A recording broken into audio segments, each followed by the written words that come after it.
Hello, Metro Brokers. It's me, Mike DelPrete, calling in from lovely New Zealand. So here I am in my home office in New Zealand. It's a pleasure to join you virtually on this today. So Craig asked me to come in and talk about what's going on in the industry and tell some jokes, maybe fill some time. There's a lot of disruption and stuff going on. So I thought I'd do that, about 15 minutes or so, tell you what I'm seeing, what's going on out there in the space. And it's a lot, right? There's a lot of stuff going on. So for those that don't know me, my name's Mike. I formerly lived in Colorado, in Boulder, Colorado. I work at the University of Colorado Boulder. I teach a class in real estate tech.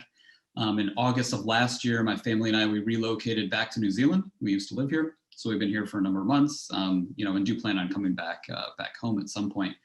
But I look at the real estate industry globally, and I look for things that are moving fast, disruptors, change. I'm really interested in new models that are changing the way people buy and sell real estate. So a lot of stuff going on. I'm a data guy. I look at companies like iBuyers and new brokerage models, kind of anything in that residential real estate space. So what's going on? 2020 was a pretty nutso year, and 2021 is shaping up to be pretty nutso as well. If I kind of distill it all down, I think what stands out the most to me is really the starting point is the amount of venture capital being pumped into real estate tech. All right, literally billions of dollars. If I had a chart, which I do, but I'm not going to show you, if I had a chart, it'd just be going like that, right? Billions and billions of dollars. I think last I saw was something like 30 billion invested into residential real estate over the past 5 years. So that's a lot of money. And let's talk about why, and let's talk about so what. So the why out of all that, I think investors, they see real estate, it's the biggest asset class out there, trillions of dollars. And it's like the last bastion that hasn't been taken over by technology. So people have been kind of waiting for years and years. Technology has disrupted retail and TV and entertainment, all this different stuff, kind of slowly working its way up to real estate. And here it is. And for whatever reason, investors just can't get enough of companies that combine the words real estate and technology in the same sentence. That's why Zillow and Redfin stock has gone up so much, like Opendoor stock, all the activity on the stock market and all the money being invested in these new companies has just funneled. So, during the lockdown last year, I would have thought that kind of survival of the fittest would have kicked into place and we would have lost some companies would go out of business. But in fact, there was a bit of a pause on the VC front, but then everybody just kept going. They kept investing tons of money. And you have companies that are raising high tens of millions, hundreds of millions of dollars doing stuff in this space. Just the past couple of weeks, we've had SPAC, OfferPad, saying they're going to do a SPAC that values them at $3 billion. Compass is IPO'd, Side has raised $150 million. And that's not it. There's lots of other companies out there that I know, and that there will be more announcements coming soon, right? There's a lot of activity in the space. So that's the why. The so what? A couple things. First off, if you're kind of hoping that all of these new models would just go away because you want them to, it's not going to happen. These new models, these new businesses, they're being subsidized by billions of dollars in venture capital. That's giving them years of runway. So, I hear from folks and I hear people say things like, oh, I've seen this new model tried before 10, 20 years ago. It didn't work out. Or, oh yeah, this is working now, but you know what? They're like Compass. Their growth method was just buying agents, throwing money at them, and the cost of capital is cheap and the fundamentals aren't strong and, blah, blah, blah. It's just going to go away. Like all that stuff is true. They are throwing money at agents and they are using that as a growth mechanism, and capital is cheap, but you can't deny the fact that it is true. Like it is happening. That is reality. So just because it doesn't mesh with, your particular view of the world doesn't mean it's not going to work out. And it doesn't mean it's going to come collapsing down in a big explosion of failure. So these new models are out there and they're being sustained by venture capital. All right. The other so what out of all of that is where a lot of that money gets spent is advertising, consumer advertising and marketing, right? Think about iBuyers. They're raising hundreds of millions of dollars. They're spending hundreds of millions of dollars radio, TV, posters, mailers, all this stuff, online ads, digital ads. They're spending tons of money on consumer education. Other companies with other new models are out there as well. The Orchards, the Ribbons, the Knox, the Homewards of the world. All of these companies, Fly Homes, that are saying, hey, we have this new model, and we're going to put it out there. They're pushing it out to consumers. Here's the key: consumers are getting educated at scale. This consumer education is happening at a scale never seen before. And the education is all around, there's new ways to buy and sell homes. There's new ways to do it. Some of them are anti-agent, some of them are pro-agent, some of them are offering something new, more of a fintech financial model, some of them completely different, others are just disrupting the status quo. Like, there's tons of options out there, but really what's happening here is consumer education is occurring at a scale never seen before. So it doesn't matter whether you like all the venture capital or not. It doesn't matter if you like these new business models or not. It doesn't matter if you think they're going to go out of business tomorrow or not. It doesn't matter. What matters is an unprecedented amount of cash is being thrown at consumers, hitting them on the head over and over and over again. There's different ways. You have different options. It's not just buy and sell a house the same way people have for 100 years. There's new ways to do this. There's new options. And that's the key takeaway to start this whole thing in the VC space. So that's real estate tech, right? It's this huge foundational thing. And maybe I'll talk about this at the end, kind of the role of agents in all of this, because I'm sure that'll be kind of important to you. But let's dive into a couple of interesting areas, all right? The first is iBuyers, right? I'm an iBuyer junkie. I talk a lot about them. Let's just I'll give you kind of a couple minutes on that. So what happened in 2020 is the lockdown just kind of shut everything down, shut iBuyers down. They all stopped buying houses. And there's been a really slow ramp up since then. So while the real estate market in general, kind of through the second half of 2020 was on fire, kind of just these huge increases in the number of transactions that are going on, like it rebounded really quick.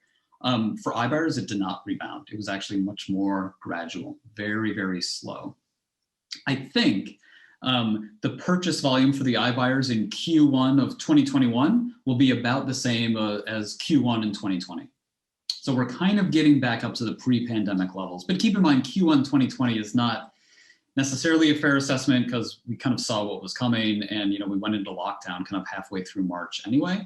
And it didn't happen like that. It was like watching a train approaching. So I think Q1 2020 was already pretty slow. But anyway, we're kind of getting back up there. The growth trajectories of Zillow and Opendoor are about the same post-lockdown. So they're actually both recovering at the same speed, which was a little bit surprising because Opendoor was such a behemoth beforehand. They were 2, 3, 4 times as big as Zillow, but now they're kind of on the same speed. I think Opendoor has kind of accelerated enough now where they've pulled away a bit, but that the recovery was slow. So why is it slow? I think the value prop for an instant offer in the market right now is a lot different than it was before, and it's a lot less.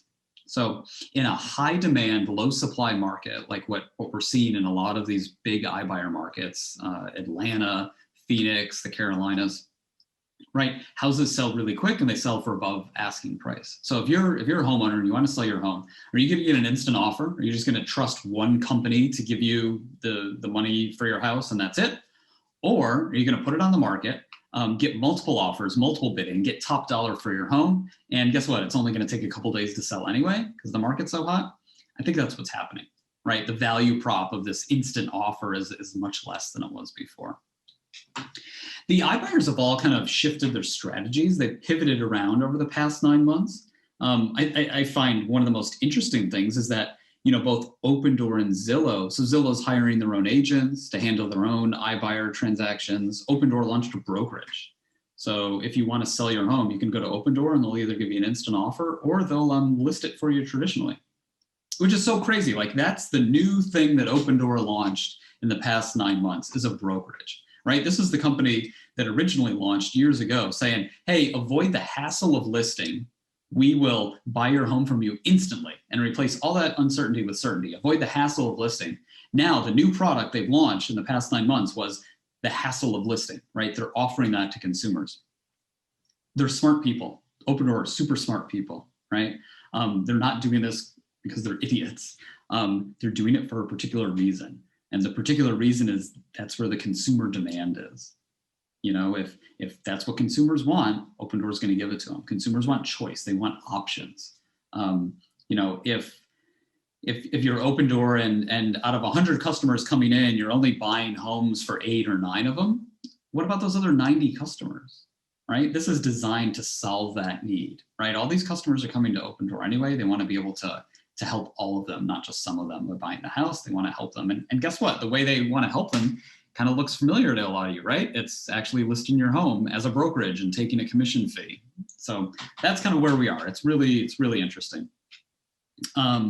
Also, over the past 9 months, Open Door IPO'd. So that's cool. It's a big deal. It's going to give them a lot of capital and a lot of runway to keep going and keep running really fast. So they're not going anywhere. They can keep rolling new products out, keep expanding nationally. It's also good because it opens up more information. Now that they're a publicly listed company, they have to report more info. So we get to take a look at that on a more regular basis, and we can kind of see what impact they're having, how they're growing. OfferPad is going to SPAC, so they will be public sometime soon in the next couple of months. And same thing, it's giving them a lot of capital so they can grow and they can expand. OfferPad, slightly different business model. Same fundamentals, you know, they'll buy your home and they also have a brokerage arm, but they're also willing to put in a bit more work into each home. So it's kind of an interesting angle there. What else on the iBuyer front? So listing stuff. I guess the last thing I'll say is they're going to continue, the iBuyers will continue to push into the kind of, if you think about a mining analogy, this like really valuable vein of adjacent services, mortgage and title. iBuyers massively unprofitable. You know, they each, Open Door and Zillow each lost $300 million last year, $300 million the year before that. So that's $1.2 billion those two companies have lost in iBuying in 2 years. That's a massive investment. I think there is definitely no clear path to becoming profitable just on that core iBuyer transaction. But if they can attach adjacent services like mortgage and title to it, that's where future profitability will come from. And they're working on that, but it's slow, it's hard, right? If you're in this space, you understand that it is very difficult to kind of stand up a title operation overnight or stand up a mortgage operation overnight. I think both of those companies are realizing what they didn't realize and understanding how hard it is to do that. So the traction numbers are very anemic so far, quite small, just getting started. We'll see what happens over time with that. But I would imagine that is where we'll continue to see them investing more and more time and money, is building those out.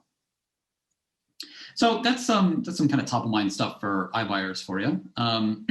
Related to iBuyers are these kind of similar offers, the whole buy before you sell, cash offer, trade-in programs. So companies like Knock, Ribbon, Orchard, Fly Homes, Homeward, all of these businesses are out there kind of offering this, which makes sense. You know, when Open Door launched its own cash offer program, and who knows, maybe by the time this is out there, Zillow will have announced their own thing as well. I mean, I would just expect to see more traction in this space. But that's what makes sense in this market, right? High demand, low supply. People are buying homes and they want their offers to stand out compared to somebody else. So what do they need? They need cash. They need a cash offer. They need the maximum dollars. They need to not be contingent on selling their own home. So new models that are targeting buyers. And by the way, nobody ever gets excited about selling their home. People get excited about buying a home. So I love these new models that are targeting buyers because it's just a more interesting group. They're excited. And if you're targeting buyers and you're helping them finance a new purchase or do a cash offer, you have to go through this whole financing underwriting process anyway. And it's really easy to attach mortgage to that. So this is great. And these businesses are kind of, finding a nice, easy path into what's happening in the market and being able to provide a lot of value to them right now. So I'm loving these new models. And I think there's a lot of interesting stuff going on. They are fundamentally a finance product. They're very undifferentiated from each other. So it's not like there's going to be one winner. I think in the future, there will be hundreds of brokerages offering this solution to their customers. And those brokerages might be powered from a financial perspective from like a dozen different companies, the ones I just mentioned, who are able to kind of underwrite everything and power that. So a lot of activity there with some of those new models as well. And I think just kind of leading into the last thing I wanted to talk about and what I mentioned at the beginning, like what's the future role of agents?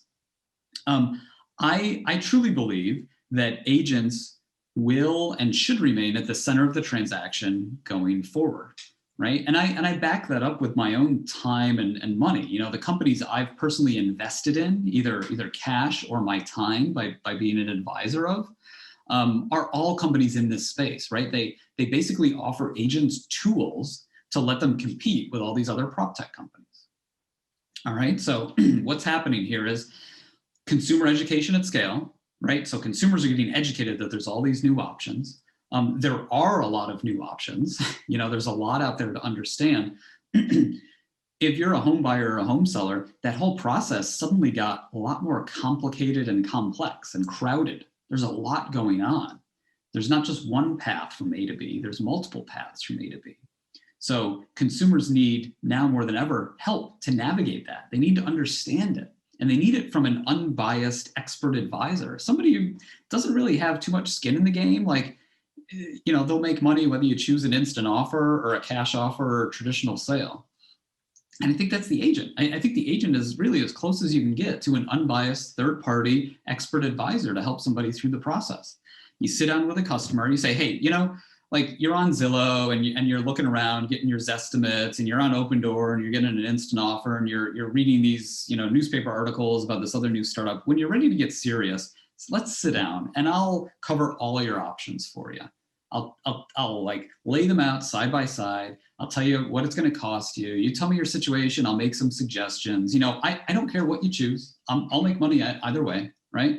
But I'm just going to sit down and help guide you through the process, which by the way is like super complicated now. The process, there's so many different options out there. So that's what I think the future of, you know, the future role of agents is being that expert advisor. And I think it's even more valuable now than it has been before. The key there, and this is why I like Craig and Metro Brokers so much, is you got to be open to new models, right? You got to be open to embracing this. These new ideas are not the exclusive domain of real estate tech startup companies in Silicon Valley. Like, steal the best, take the best, make it your own. Beg, borrow, steal, partner, whatever you got to do, right? Get the tools, put them in your toolbox. And Metro Brokers does a great job of this.